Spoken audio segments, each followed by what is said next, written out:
आगे प्रोसेस करते हैं और बात करते हैं थोड़ा सा वैलेंस बॉन्ड थ्योरी के बारे में। देखिए कोऑर्डिनेशन कंपाउंड्स के लिए हमारे पास में 3 थ्योरीज हैं, वर्नर्स थ्योरी है, वैलेंस बॉन्ड थ्योरी है जिसमें हाइब्रिडाइजेशन VSEPR सब मिक्स है, और फिर लास्ट में CFT जो सबसे इंपॉर्टेंट है, ज़्यादातर क्वेश्चन वहीं से आता है। ओके, तो वैलेंस बॉन्ड थ्योरी क्या है पूरे फोकस के साथ में देखिएगा और चीज़ों को समझते जाइएगा, ठीक है। तो क्या है, फोकस करिएगा। हमने देखा कि जो कोऑर्डिनेशन कंपाउंड्स होते हैं उनकी 2 टाइप की वैलेंसी होती है, प्राइमरी वैलेंसी और सेकेंडरी वैलेंसी। यहां तक तो हमारे वर्नर भाई साहब बात कर चुके थे। अब इससे आगे हम देखते हैं क्या है। To satisfy the primary valency, जो प्राइमरी वैलेंसी है उसको सेटिस्फाई करने के लिए जो सेंट्रल मेटल एटम होता है tend to lose required number of electron to create the vacant orbital, ठीक है। Vacant orbital to accept electrons from ligands. हाँ जी, बात समझ में आती है। ये यहां तक हमारे वर्नर भाई साहब बात कर चुके थे, आपके प्यारे वर्नर भाई साहब। अब वर्नर भाई साहब के थोड़ा सा आगे हम लोग चले तो वैलेंस बॉन्ड थ्योरी है, और वैलेंस बॉन्ड थ्योरी में क्या होता है कि हम लोग क्या, जो एटम होता है वो वैकेंट ऑर्बिटल क्रिएट करता है, ठीक है। अब मैंने आपको कहा था कि हाइब्रिडाइजेशन में चाहे ऑर्बिटल वैकेंट हो, हाफ फिल्ड हो, फुल फिल्ड हो, सारे पार्टिसिपेट कर सकते हैं। तो देखो these vacant orbitals undergo hybridization, mix होते हैं and give desired shape of the complex. मतलब क्या है अभी समझेंगे। मतलब ये मिक्स हो जाते हैं और हर वैकेंट ऑर्बिटल सब मिक्स हो गए आपस में से। मान लो 4 वैकेंट ऑर्बिटल थे ना, एक S था, 3 P थे, चारों मिक्स हो गए और क्या बना दिया चारों ने, 4 sp3 हाइब्रिडाइज्ड ऑर्बिटल। अब ये सारे के सारे sp3 हाइब्रिडाइज्ड ऑर्बिटल क्या है, वैकेंट है। और रिप्रेजेंटेशन ऐसा होता है इनका, हाइब्रिड ऑर्बिटल को ऐसे बताते हैं,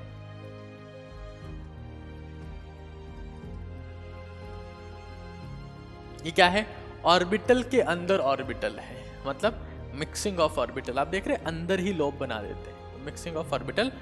ये तरीका होता है किसको रिप्रेजेंट करने का, हाइब्रिड ऑर्बिटल को रिप्रेजेंट करने का। तो पहली बात तो ये, पहला पॉइंट से क्या सीखा अपन ने, creation of vacant orbital, creation of vacant orbital, ठीक है। Then mixing of vacant orbital, mixing of vacant orbitals. Now these are ready to accept the electrons. चल, बहुत बढ़िया। देखो वैलेंस बॉन्ड थ्योरी में एक टर्म आएगी, मतलब टर्म तो 2-3 आएगी, बट एक टर्म क्या है कि यहां पर आप इनका नाम सुनेंगे, आउटर ऑर्बिटल कॉम्प्लेक्स और inner orbital complex.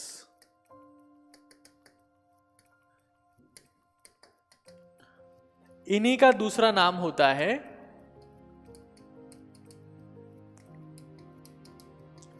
High spin complex and low spin complex.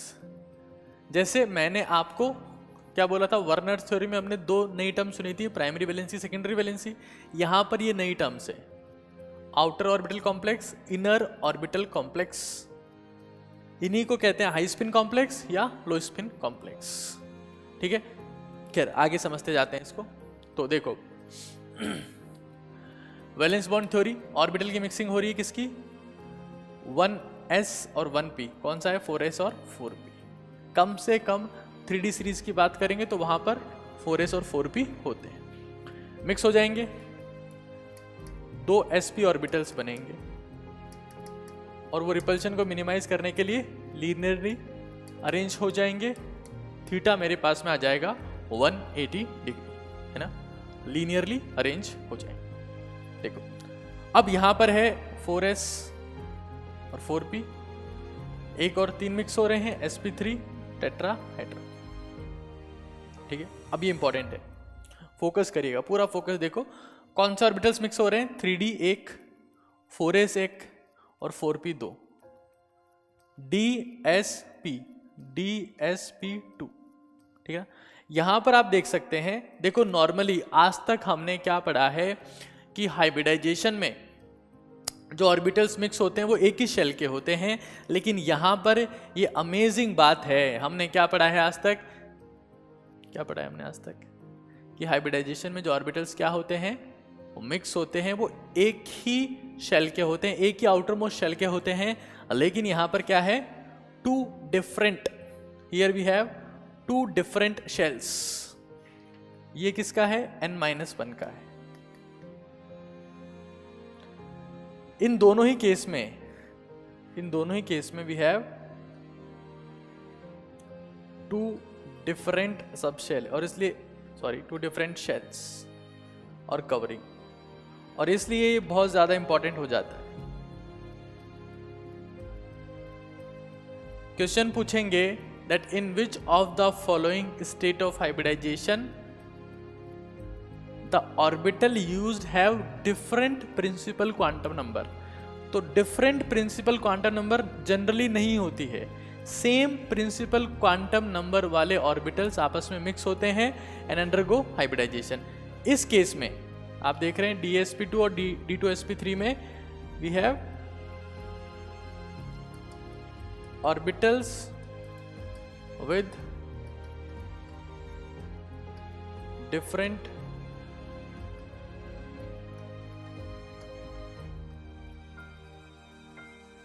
Quantum number. बहुत इंपॉर्टेंट चीज है ये d ऑर्बिटल कौन से? 3d है। चलिए अब आगे देखते हैं, फिर से चलते हैं थोड़ा सा। देखो फिर और कौन से ऑर्बिटल की मिक्सिंग हो सकती है, तो 4s 4p 4d, क्या बना? sp3d2। हाँ, शेप ऑक्टाहेड्रल आएगा, यहाँ इस केस में स्क्वायर प्लेनर कॉम्प्लेक्स आया था। ये बात मैं आपको पहले ही बता चुका हूं। ठीक है, एक और इंपॉर्टेंट चीज जो मैं आपको बता दूं, यहां पर dsp2 में जो ऑर्बिटल d काम में आता है वो d कौन सा होता है? वो d होता है dx² y²। और यहां पर जो d2 है वो d2 कौन कौन से हैं? dx² y² और dz²। ठीक है, तो ये बात आपको पता होनी चाहिए। क्या बात कर रहे हैं? सबसे पहले वैलेंस बॉन्ड थ्योरी, उससे पहले हम लोग क्या पढ़ चुके हैं? Coordination compounds, Werner theory, 2 type की वैलेंसी होती है, प्राइमरी सेकेंडरी। फिर उस प्राइमरी वैलेंसी को सेटिस्फाई करने के लिए क्रिएशन ऑफ वैकेंट ऑर्बिटल होता है, जो एक मेटल एटम करता है वाया वैकेटिंग इट्स ऑर्बिटल, है ना। और फिर उसके बाद में मिक्सिंग हो जाती है। Now they are ready to accept the electrons.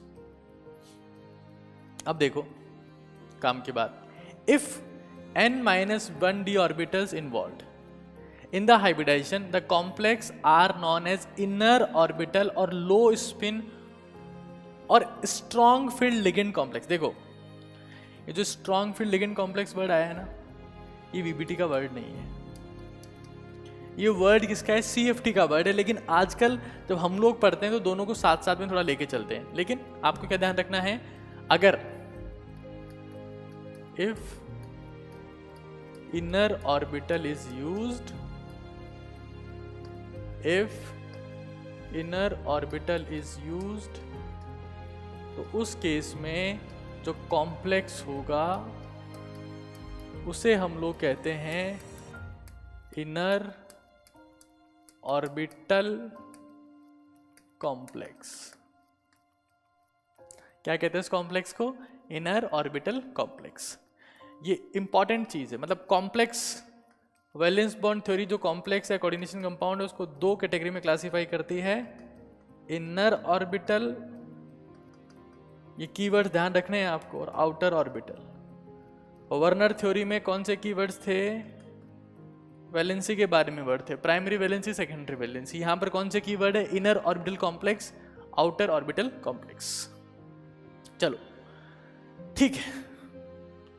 अब n-1 कब काम में आते हैं, या n-1 कैसे जनरेट हो जाते हैं, कैसे वो हाइब्रिडेशन में पार्टिसिपेट करते हैं, इसके पीछे रीजन है strong field ligands.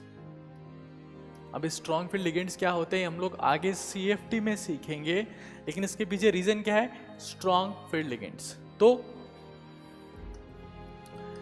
Inner orbital complex किसकी वजह से बनते हैं? SFL की वजह से बनते हैं। SFL मतलब स्ट्रॉन्ग फील्ड लिगेंड। जबकि आउटर ऑर्बिटल कॉम्प्लेक्स किसकी वजह से बनते हैं? In general weak field ligand की वजह से। चलो देखो, ठीक है। In the presence of the strong ligands electrons are paired. Regroup का मतलब क्या है? Paired against the Hund's rule. फिर से इंपॉर्टेंट चीज, कौन से लिगेंड की प्रेजेंस में मेटल एटम या आयन हुंड्स रूल को फॉलो नहीं करता है? तो स्ट्रॉन्ग फील्ड लिगेंड। या आपको मान लो 4 लिगेंड दे दिए और आपसे पूछा इन विच ऑफ द फॉलोइंग, या इन the presence of the which of the following ligand the metal atom ion will not follow Hund's rule. तो क्वेश्चन को पूछने का तरीका है, क्या तरीका है? स्ट्रॉन्ग फील्ड लिगेंड को पूछने का तरीका है।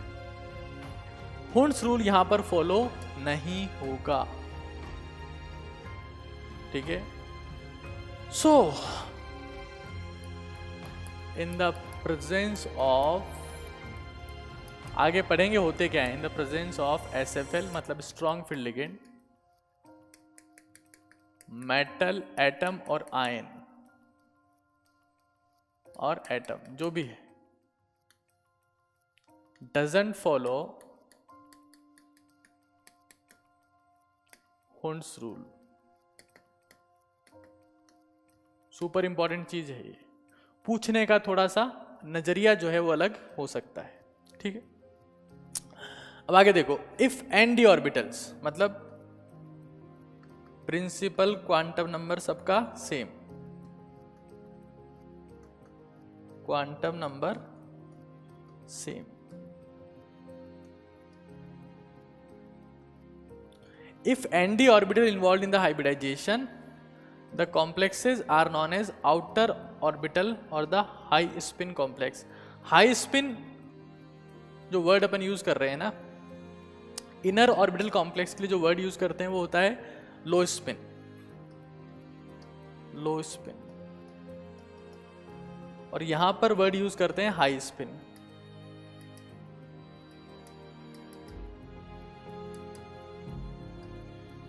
ठीक है, मतलब एक बार मैं आपको बता देता हूं, according to valence bond theory complex दो टाइप के हो सकते हैं, इनर ऑर्बिटल कॉम्प्लेक्स, फोकस करिएगा, और दूसरे हो सकते हैं आपके प्यारे आउटर ऑर्बिटल कॉम्प्लेक्स। ठीक है,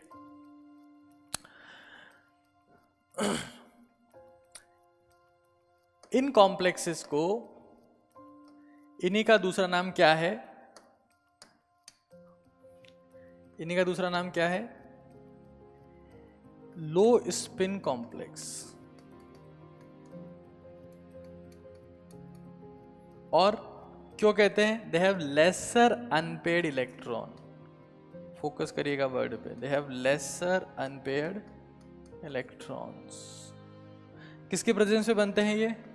स्ट्रॉन्ग फील्ड लिगेंड की प्रेजेंस में।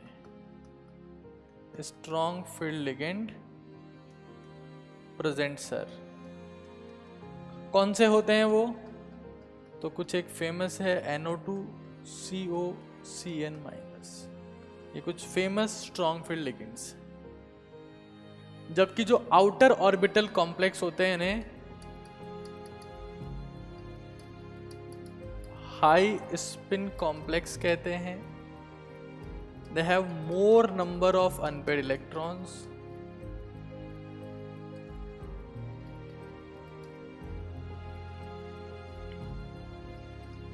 ठीक है, ये हमारे पास में generally formed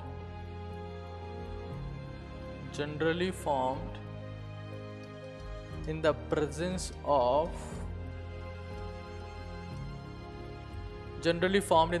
of weak filled ligand।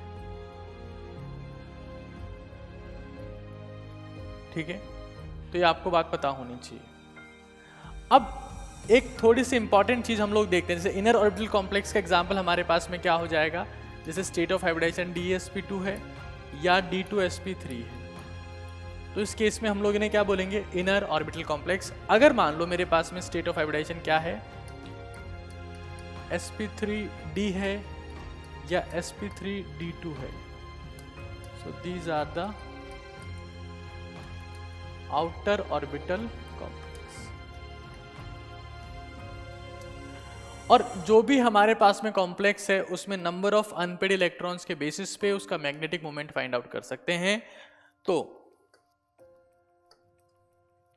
Magnetic moment, मतलब समरी बता रहा हूं मैं आपको VBT की, मैग्नेटिक मोमेंट जो होता है उसका फॉर्मूला क्या होता है, root of n into n+2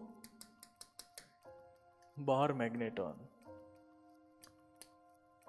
ये मेरे पास में फॉर्मूला किसका आता है, मैग्नेटिक मोमेंट का। ठीक है, चलो आगे चलते हैं, थोड़ा सा आगे प्रोसेस करते हैं।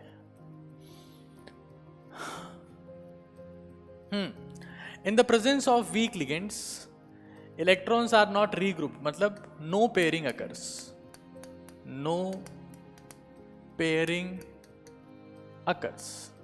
अगर आपसे पूछा जाएगा कि मेटल एटम या आयन किस लिगेंड की प्रेजेंस में हुंस रूल को फॉलो नहीं करता है, तो आंसर क्या होगा, स्ट्रॉन्ग फील्ड लिगेंड। किसकी प्रेजेंस में फॉलो करता है, तो वीक फील्ड लिगेंड की प्रेजेंस में फॉलो करता है, उसके ऊपर कोई फर्क नहीं पड़ता।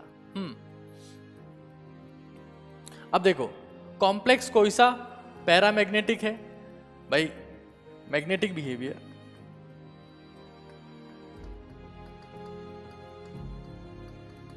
मैग्नेटिक बिहेवियर के बेसिस पे कॉम्प्लेक्स को आप दो कैटेगरी में क्लासिफाई कर सकते हैं, एक डायमैग्नेटिक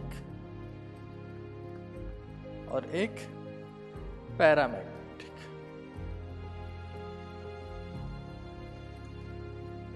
और ये चेक करने के लिए आप ये फॉर्मूला लगाते हैं। तो paramagnetic nature is due to the presence of the unpaired electrons. फिर आगे चलते हैं। अब सबसे पहली बात, ये सुपर से भी ऊपर का कॉम्प्लेक्स है, बहुत ज़्यादा इंपॉर्टेंट है, एनसीईआरटी में मेंशन है, और मैं एनसीईआरटी की बातें आपके साथ में डिस्कस कर रहा हूँ, कुछ नई बातें डिस्कस नहीं कर रहा हूँ। जितने पॉइंट्स कंसिडर किए थे all were NCERT based. Okay, so I am completely focused over NCERT. ये मेरे पास में कॉम्प्लेक्स है,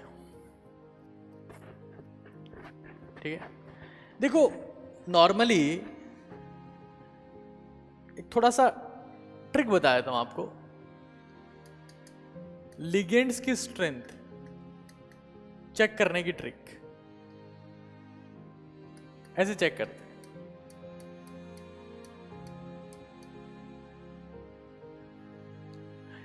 जिस लिगेंड में भी कार्बन डोनर होता है, ठीक है ना, जिस लिगेंड में कार्बन डोनर होता है वो स्ट्रॉन्ग फील्ड लिगेंड होता है। फॉर एग्जांपल CO और CN-। नाइट्रोजन वाला भी एक लिगेंड स्ट्रॉन्ग माना जाता है, फॉर एग्जांपल NO2-। ये अकॉर्डिंग टू CFT।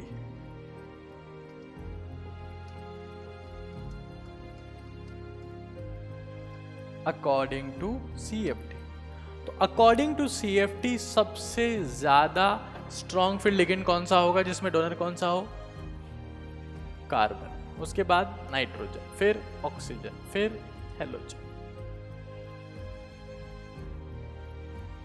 ठीक है। आप ऐसे भी देख सकते हैं कि कार्बन, नाइट्रोजन, ऑक्सीजन और यहां पर आप फ्लोरीन या क्लोरीन भी लिख सकते हैं, ठीक है।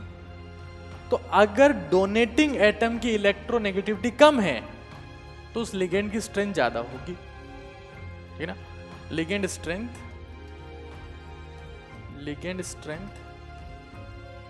Inverse two the electronegativity of donating atom in ligand.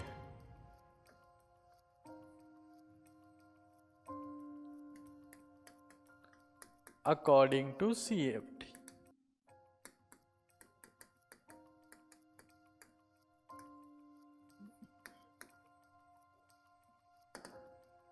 according to CFT, ठीक है। तो ये बात हमको पता होनी चाहिए, ठीक है। अब इस कॉम्प्लेक्स हम लोग फिलहाल वैलेंस बॉन्ड थ्योरी पे फोकस है, मैंने थोड़ा सा आपको हिंट दे दिया है। यहां देखो वैलेंस बॉन्ड थ्योरी में अपन एक कॉम्प्लेक्स का एग्जांपल लिया है। वो कॉम्प्लेक्स मेरे पास में कौन सा है? This one, CONH3 6+3। ये मेरे पास में एक कॉम्प्लेक्स है ना। हाँ, क्या नाम देंगे इसको? हेक्सा अमीन कोबाल्ट थर्ड आयन। ये बहुत ही फेमस कॉम्प्लेक्स है, वेरी फेमस और वेरी फेमस। जैसे आप लोग हैं ना बहुत फेमस, और वैसे ही बिल्कुल आप लोगों की तरह से बहुत फेमस। और एनसीईआरटी ने इसको बिल्कुल छुपके से मेंशन कर रखा है, ठीक है ना। एनसीईआरटी ने इसे बहुत छुपके से मेंशन कर रखा है।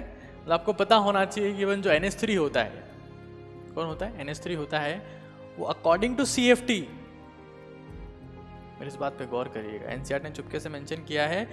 क्या मेंशन किया है कि CFT कहती है कि NH3 तो स्ट्रॉन्ग फील्ड लिगेंड नहीं है, लेकिन ये एक्सेप्शन है, exception of CFT, exception of CFT। इसमें अमोनिया भी स्ट्रॉन्ग फील्ड लिगेंड की तरह काम कर रहा है और यहाँ इलेक्ट्रॉन्स की पेयरिंग हो रही है। खैर इसको आगे डिस्कस करेंगे। खैर तो ये मेरे पास में कॉम्प्लेक्स है, इंपॉर्टेंट कॉम्प्लेक्स है, बहुत ज्यादा इंपॉर्टेंट है। The geometry of the complex can be known by knowledge of the hybridisation. यहाँ पर अपन वो कॉन्सेप्ट अप्लाई करते हैं जो अपन को वैलेंस बॉन्ड थ्योरी ने सिखाए हैं। तो देखो कोबाल्ट फेकोनी 27, मतलब 3D7 4s2, ठीक है। अब +3 का कॉन्फ़िगरेशन क्या हो जाएगा? क्योंकि अपन ने देखा कि इसमें मेरे पास में कोबाल्ट किस में है? +3 में है, थर्ड आयन मैंने बोला। तो देखो क्या पढ़ रहे हैं हम लोग? वैलेंस बॉन्ड थ्योरी ने जो कुछ एक एग्जाम्पल बताए अपने जिंदा रहते हुए, वो एग्जाम्पल्स हम लोग देख रहे हैं। CFT के ऊपर हम लोग नहीं आए हैं, वैलेंस बॉन्ड थ्योरी की बात कर रहे हैं, ठीक। और वैलेंस बॉन्ड थ्योरी कुछ भी मान लेती है। वैलेंस बॉन्ड थ्योरी ने जितनी हाइपोथेटिकल चीजें मानी है अपनी जिंदगी में, उतनी किसी ने नहीं मानी। It has a lot of assumptions, और ये इसका ड्रॉबैक भी है, बहुत बड़ा ड्रॉबैक है वैलेंस बॉन्ड थ्योरी का ये। खैर configuration of the CO3+ ion देखो, तो मेरे पास में जो कोबाल्ट है 7 +3 का मतलब यहां पर कुछ नहीं बचेगा, 0 हो जाएगा 6। तो ये मेरे पास में 3D6 हो गया, 4s0 4p। अब क्या होता है, वैलेंस बॉन्ड थ्योरी से सब कुछ बताई जा रही है कि आप इस कॉम्प्लेक्स को अगर रखते हो कहां पर। अच्छा, वैलेंस बॉन्ड थ्योरी ने इसी कॉम्प्लेक्स को यूज क्यों किया? क्योंकि बहुत फेमस कॉम्प्लेक्स है। क्यों? क्योंकि इस कॉम्प्लेक्स को वर्नर ने भी यूज किया था, कोबाल्ट और अमोनिया वाला कॉम्प्लेक्स। कोबाल्ट अमोनिया कॉम्प्लेक्स बहुत ज्यादा इंपॉर्टेंट है भाई, बहुत ज्यादा इंपॉर्टेंट है, पता है ना आपको? वर्नर ने कॉम्प्लेक्स यूज किया था, याद करो, CONH3 6। सुपर से इंपॉर्टेंट कॉम्प्लेक्स है, सुपर से भी ऊपर का। It has very importance, too much importance, okay, very much importance, alright. तो अब जब इसको चेक किया गया, इसको मैग्नेटिक फील्ड में रखा गया, तो डाई मैग्नेटिक मिला, मतलब इसमें एक भी अनपेड इलेक्ट्रॉन नहीं होता है। क्यों नहीं होता है इसका पता वैलेंस बॉन्ड थ्योरी को नहीं है, और ये फिर से ड्रॉबैक हो गया इसका। तो क्या होता है, 3d6 है। NH3 की प्रेजेंस में, NH3 जैसे ही यहां पर आता है उसकी प्रेजेंस में जो 6 इलेक्ट्रॉन्स हैं वो कंप्रेस होकर 3 ऑर्बिटल्स में आ गए और ये बाकी सारे ऑर्बिटल्स खाली हो गए, जिससे यहां पर इलेक्ट्रॉन सप्लाई करेगा NH3, यहां सप्लाई करेगा, उससे पहले इनकी मिक्सिंग हो गई। तो D2sp3 hybridised orbitals of CO3+ ion. ऐसा क्यों हुआ? ऐसा क्यों हुआ? Why this? तो वैलेंस बॉन्ड थ्योरी कहती है आई डोंट नो, हमें नहीं पता। ओके, तो देखो 6 pairs of electron, each one from ammonia molecule occupy the 6 hybrid orbitals। मतलब अगर आपसे पूछेंगे कि हेक्साअमीन कोबाल्ट थर्ड आयन में अमोनिया ने जिस ऑर्बिटल में इलेक्ट्रॉन दिए हैं कौन सा ऑर्बिटल है, तो आप क्या कहोगे? सर उसमें एक तो डी है, फिर एक और डी है, फिर एक एस है, फिर 3 पी। नहीं, उससे पहले मिक्सिंग हो गया, वो हाइब्रिड हो गए। तो हर एक ऑर्बिटल मेरे पास में कौन सा है? ये कौन सा ऑर्बिटल है? अब D2sp3 ऑर्बिटल है भाई। Hello, are you listening me?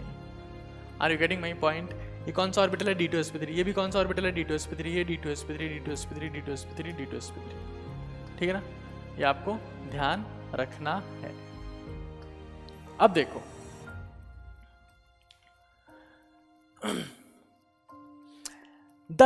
The complex जो हमने देखा, कौन सा complex? CONH3 6, very famous complex, very famous complex. Werner ने इस पे काम किया था, father of coordination compounds. Thus the complex has octahedral geometry, पहली बात, and it is dimagnetic because of the absence of the unpaired electron। यहां पर एक भी अनपेड इलेक्ट्रॉन नहीं है, उसकी वजह से क्या है? ये डाईमैग्नेटिक है। अब ऐसा क्यों? क्यों यहां पर इलेक्ट्रॉन की पेयरिंग हो गई? क्यों यहां पर हुन्स रूल फॉलो नहीं हुआ? क्यों ये डायमैग्नेटिक हो गया? इन तीनों बातों का जवाब CFT के पास में नहीं है और इसलिए मेरे पास में भी नहीं है। Sorry, not CFT। इन तीनों बातों का जवाब, क्यों डायमैग्नेटिक हो गया, क्यों पेयरिंग होगी, क्यों हुन्स रूल फॉलो नहीं किया, इन तीनों का जवाब VBT के पास में नहीं है और मेरे पास में भी नहीं, क्योंकि मैं भी VBT पढ़ा रहा हूँ। जब मैं CFT पढ़ाऊंगा तो आपको इन लोगों का, इन सारे क्वेश्चंस का जवाब दूंगा, सारे क्वेश्चंस। अब इस पर फोकस नहीं करना। So it is diamagnetic because there is complete absence of the unpaired electrons. So in the formation of this complex, inner d orbitals are used in the hybridization. The complex is known as inner orbital complex and low spin complex. ये complex exception है according to CFT। CFT crystal field theory, VBT की बात नहीं कर रहा हूं, CFT के हिसाब से भी कॉम्प्लेक्स क्या है? एक्सेप्शन है। इसमें अमोनिया उतना स्ट्रॉन्ग फील्ड लिगेंड नहीं होता है, लेकिन इसमें हियर, यहां पर हियर अमोनिया एक्टिंग एज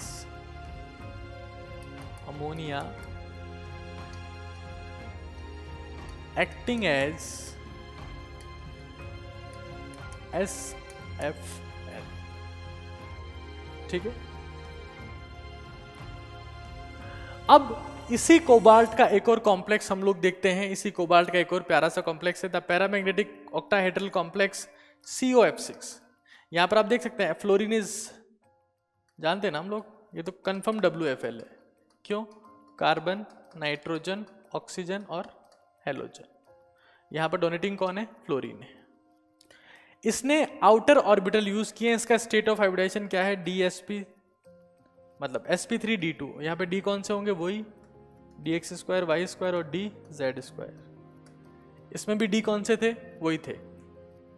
ठीक है, आगे चलते। चलिए अब एक थोड़ा सा डिफरेंट कॉम्प्लेक्स डिस्कस करते हैं, फिर आगे चलते हैं।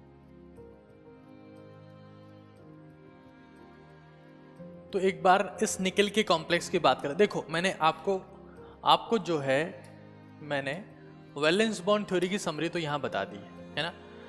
इनर ऑर्बिटल कॉम्प्लेक्स और आउटर ऑर्बिटल कॉम्प्लेक्स दो टाइप के कॉम्प्लेक्स है। उसमें से देखो एक बार फोकस करना, इनर ऑर्बिटल कॉम्प्लेक्स में अपन किसको रख रहे हैं फिलहाल, जो हमने भी एग्जांपल पढ़ा CONH3+3, ठीक है ना। और आउटर ऑर्बिटल कॉम्प्लेक्स में किसको पुट कर रहे हैं अपन, COF6-3। This is the summary of VBT।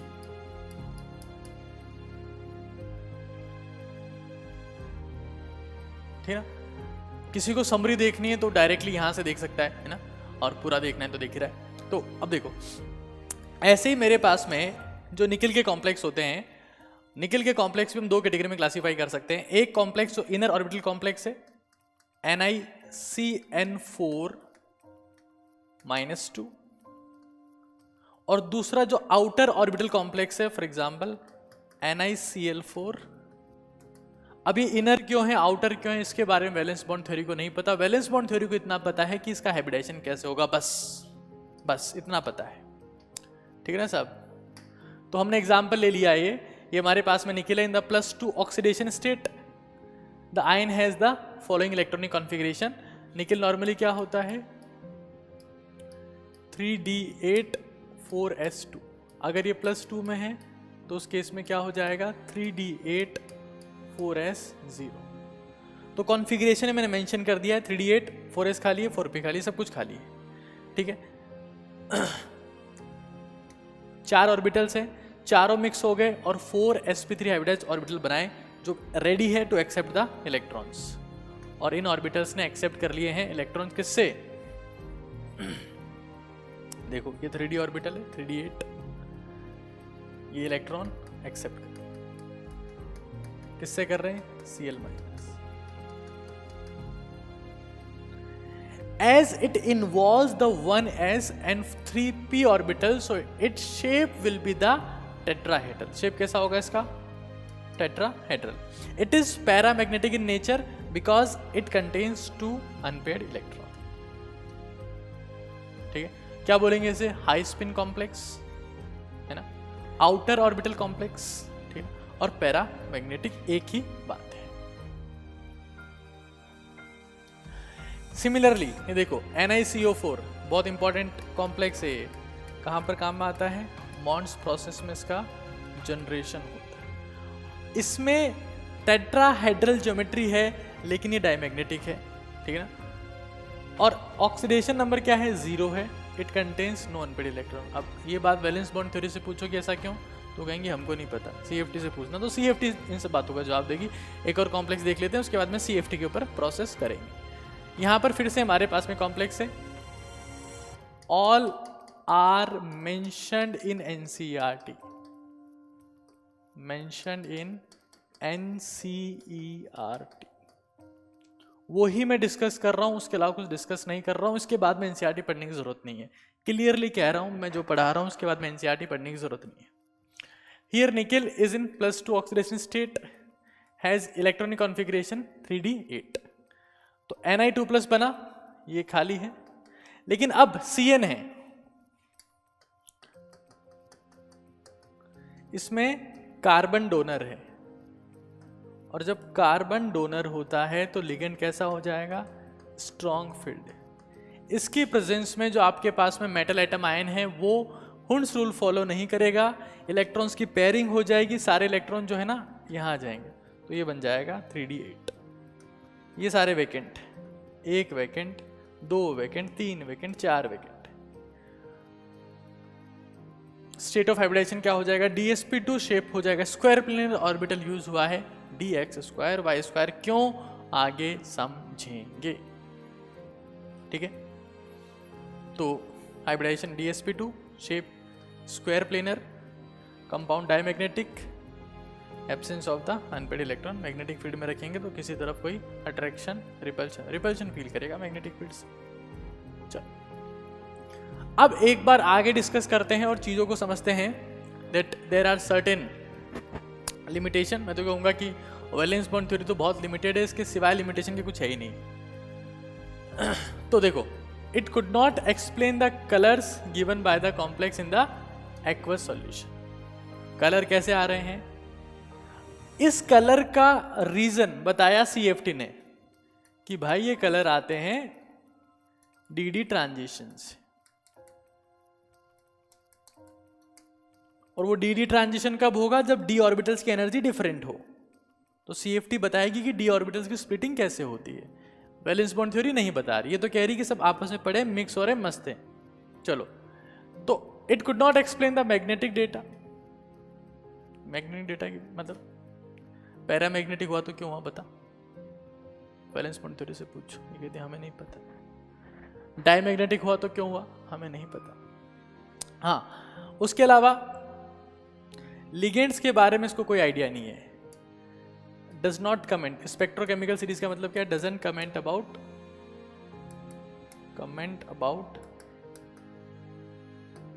Strength of ligands. Also, it does not give the qualitative interpretation of the thermodynamic and kinetic stability। कौन सा कॉम्प्लेक्स ज्यादा स्टेबल है, कौन सा कम स्टेबल है, स्टेबिलिटी नो आइडिया। ठीक है। Also it does not distinguish between weak and strong field ligands. ये बात तो मैंने आपको पहले ही बता दी है, कुछ एक इसके लिमिटेशंस। अब देखो एक बारी क्वेश्चन है, हाइब्रिडाइजेशन बताओ, तो DsP2। फिर से वो दोनों बहुत फेमस है, मैं आपको फिर रिपीट कर रहा हूँ, NCERT ने मेंशन किए, बहुत फेमस है।